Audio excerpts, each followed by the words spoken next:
Assalamualaikum warahmatullahi wabarakatuh. Yang terhormat Bapak Furkan sebagai dosen pengampu dari mata kuliah Manajemen Konstruksi. Pada kesempatan kali ini saya akan mempresentasikan hasil review dari 4 buku tentang manajemen konstruksi.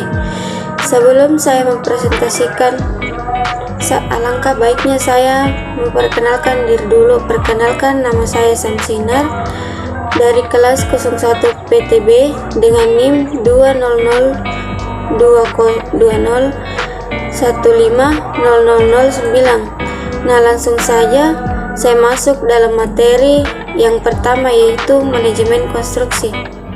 Manajemen konstruksi adalah teknik bagaimana agar sumber daya yang terlihat dalam proyek konstruksi dapat diaplikasikan oleh manajer proyek secara tepat.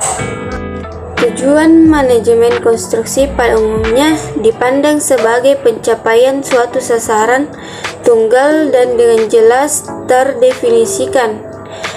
Dalam rekayasa sipil, pencapaian sasaran itu saja tidak cukup karena banyak sasaran penting lainnya yang juga harus dapat dicapai. Pelaksanaan proyek konstruksi berorientasi pada penyelesaian proyek sedemikian rupa sehingga sumber daya yang digunakan dalam pelaksanaan proyek berada pada posisi minimum. Adapun tujuan manajemen konstruksi, aspek penting ini dapat dicapai melalui penggunaan teknik manajemen yang baik yang mencakup yang pertama, pembentukan situasi di mana keputusan yang mantap dapat diambil pada tingkat manajemen yang paling rendah dan mendelegasikan kepada mereka yang mampu. Yang kedua, memotivasi orang-orang untuk memberikan yang terbaik dalam batas kemampuannya dengan menerapkan hubungan manusiawi. Yang ketiga, pembentukan semangat kerja sama kelompok dalam organisasi sehingga fungsi organisasi dapat berjalan secara utuh. Yang keempat, penyediaan fasilitas yang memungkinkan orang-orang yang terlibat dalam proyek meningkatkan kemampuan dan cakupannya. Selanjutnya, fungsi manajemen konstruksi. Manajemen konstruksi berfungsi untuk membentuk organisasi atau divisi-divisi yang dibutuhkan dalam pelaksanaan semua proyek sesuai yang sudah direncanakan. Selanjutnya, manajemen pengelolaan setiap proyek rekayasa sipil meliputi 8 fungsi dasar manajemen, yaitu penetapan tujuan, perencanaan, pengorganisasian, pengisian staf, pengarahan, pengawasan, pengendalian, dan koordinasi. Pembagian dari setiap fungsi manajemen konstruksi terbagi menjadi 3, yaitu yang pertama, kegiatan perencanaan, yang kedua, kegiatan pelaksanaan, dan yang ketiga, kegiatan pengendalian. Dalam kegiatan pengendalian ada 3 tahap, yaitu penetapan tujuan, perencanaan, pengorganisasian, dan yang kedua, dalam kegiatan pelaksanaan ada 2 tahap, yaitu pengisian staf dan pengarahan. Dan yang ketiga, dalam kegiatan pengendalian ada 2 tahap, yaitu pengendalian dan koorganisasi. Masuk dulu ke dalam tahap kegiatan pengendalian. Di tahap kegiatan pengendalian ada penetapan tujuan. Tahapan awal yang harus dibentuk terlebih dahulu adalah penetapan tujuan utama yang akan dicapai. Yang pertama, tujuan yang ditetapkan harus realistis, artinya bahwa tujuan tersebut memungkinkan untuk dicapai. Yang kedua, tujuan yang ditetapkan harus spesifik, artinya tujuan tersebut memiliki kejelasan mengenai apa yang ingin dicapai. Yang keempat, tujuan yang ditetapkan harus terukur. Artinya, tujuan tersebut memiliki ukuran keberhasilan. Yang keempat, tujuan yang ditetapkan terbatas waktu. Artinya, tujuan mempunyai durasi pencapaian. Yang kedua, perencanaan. Perencanaan dapat didefinisikan sebagai peramalan masa yang akan datang dan perumusan kegiatan-kegiatan yang akan dilakukan untuk mencapai tujuan yang ditetapkan berdasarkan peramalan tersebut. Bentuk perencanaan dalam berupa perencanaan prosedur, perencanaan kerja, metode perencanaan standar pengukuran hasil, perencanaan anggaran biaya, perencanaan program atau jadwal kegiatan beserta jadwal. Yang ketiga, pengorganisasian. Kegiatan ini bertujuan melakukan pengaturan dan pengelompokan kegiatan proyek konstruksi agar kinerja yang dihasilkan sesuai dengan harapan. Penyusunan tersebut kemudian dilanjutkan dengan penetapan pihak yang nantinya bertanggung jawab tersebut terhadap pelaksanaan pekerjaan tersebut.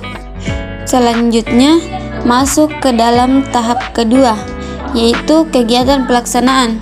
Dalam kegiatan pelaksanaan ada pengisian staf. Tahap ini merupakan tahap awal dalam perencanaan personel yang akan ditunjuk sebagai pengelola pelaksanaan proyek. Kesuksesan proyek juga ditentukan oleh kecermatan dan ketepatan dalam memosisikan seseorang sesuai keahliannya.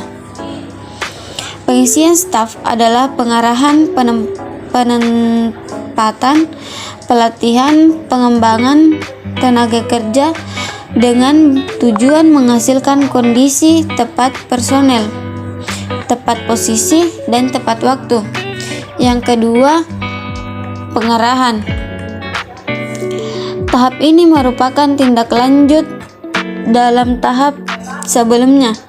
Jika tahap penempatan staf telah dilakukan dengan tepat, maka tim tersebut harus menempatkan penjelasan tentang lingkup pekerjaan dan paparan waktu untuk memulai dan menyelesaikan pekerjaan tersebut.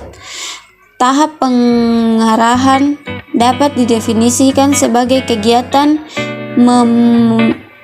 mobilisasi sumber daya yang dimiliki agar dapat bergerak sebagai kesatuan sesuai rencana yang telah dibuat. Termasuk ke dalamnya adalah memberikan motivasi dan melaksanakan koordinasi terhadap seluruh staf. Selanjutnya, masuk ke dalam tahap yang terakhir, yaitu tahap pengendalian. Di tahap pengendalian ada pengawasan. Pengawasan dapat didefinisikan sebagai interaksi langsung antara individu-individu dalam organisasi untuk mencapai kinerja dalam tujuan organisasi. Pengawasan yang dilakukan oleh pelaksanaan konstruksi bertujuan mendapatkan hasil yang telah ditetapkan oleh pemilik proyek, sedangkan pengawasan oleh pemilik bertujuan untuk memperoleh keyakinan bahwa apa yang akan diterima sesuai dengan apa yang dikehendaki. Yang kedua ada pengendalian. Pengendalian adalah proses penetapan atas apa yang telah dicapai, evaluasi kinerja yang langkah perbaikan bila diperlukan.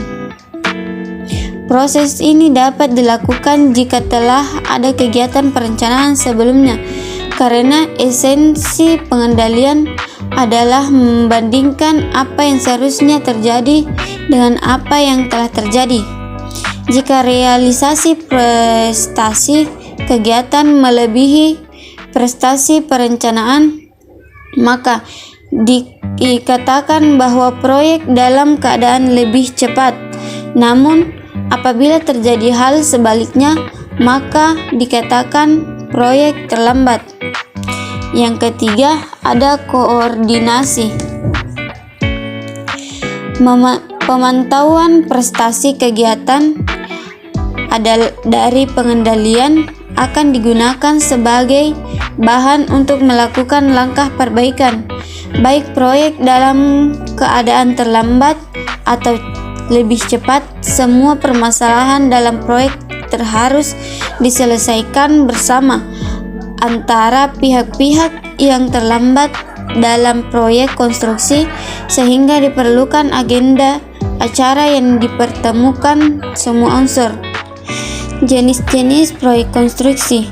Proyek konstruksi dapat dibedakan menjadi dua jenis kelompok bangunan, yaitu yang pertama, bangunan gedung seperti rumah, kantor, sekolah, pabrik, dan lainnya.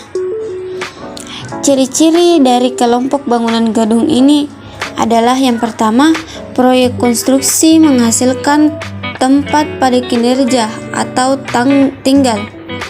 Yang kedua, pekerjaan dilaksanakan pada lokasi yang relatif sempit dan kondisi pondasi umumnya sudah diketahui. Yang ketiga, manajemen dibutuhkan terutama untuk progressing pekerjaan. Dan yang kedua, bangunan sipil seperti jalan, jembatan, bendungan, dan lainnya. Ciri-ciri kelompok bangunan ini adalah yang pertama, proyek konstruksi dilaksanakan untuk mengendalikan alam agar berguna bagi kepentingan manusia. Yang kedua, pekerjaan dilaksanakan pada lokasi yang luas atau panjang dan kondisi pondasi sangat berbeda satu sama lain dalam satu proyek. Yang ketiga, manajemen dibutuhkan untuk memecahkan permasalahan. Manajemen proyek.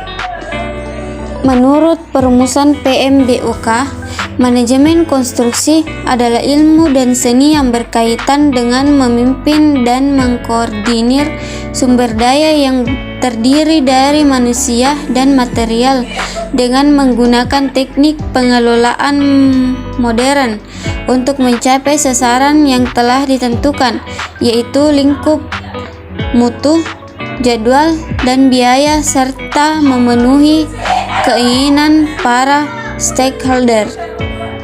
Selanjutnya, dalam proses pencapaian tujuan tersebut ada batasan yang harus dipenuhi, yaitu beberapa biaya anggaran yang dialokasikan, jadwal, serta mutu yang harus dipenuhi.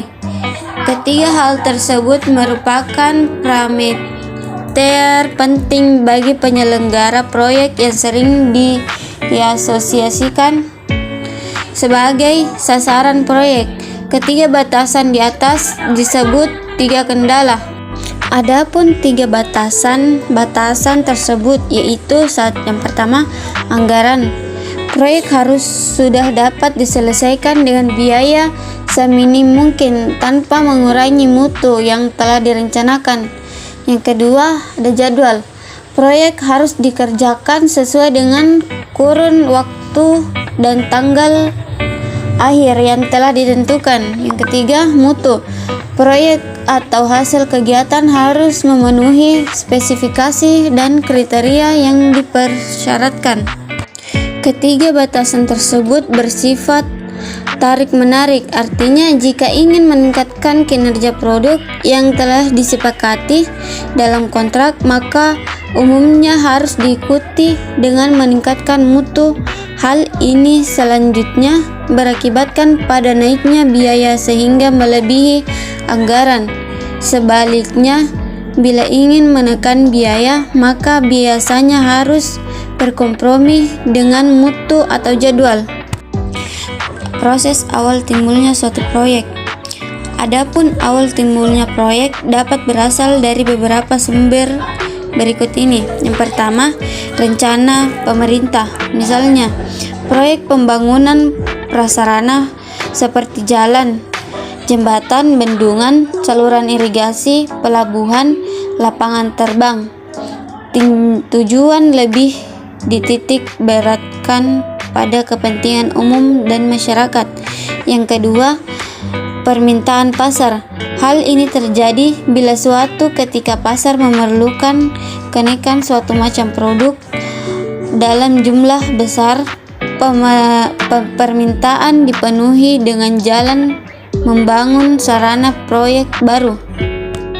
Ketiga, dari dalam perusahaan yang bersangkutan. Hal ini dimulai dengan adanya desakan keperluan dan setelah dikaji dari segala aspek menghasilkan keputusan untuk merealisasikannya dalam proyek. Misalnya proyek yang bertujuan untuk meningkatkan efisiensi kerja dan memperbaharui perangkat dan sistem kerja agar lama lebih mampu bersaing. Yang keempat, dari kegiatan penelitian dan pengembangan. Dari kegiatan tersebut dihasilkan produk baru yang diperkirakan akan banyak manfaat dan peminatnya, sehingga mendorong dibangunnya fasilitas produksi, misalnya komoditi, obat-obatan, dan bahan kimia yang lain. Demikian presentasi dari saya. Lebih dan kurangnya mohon dimaafkan. Wabillahi taufiq wal hidayah. Wassalamualaikum warahmatullahi wabarakatuh.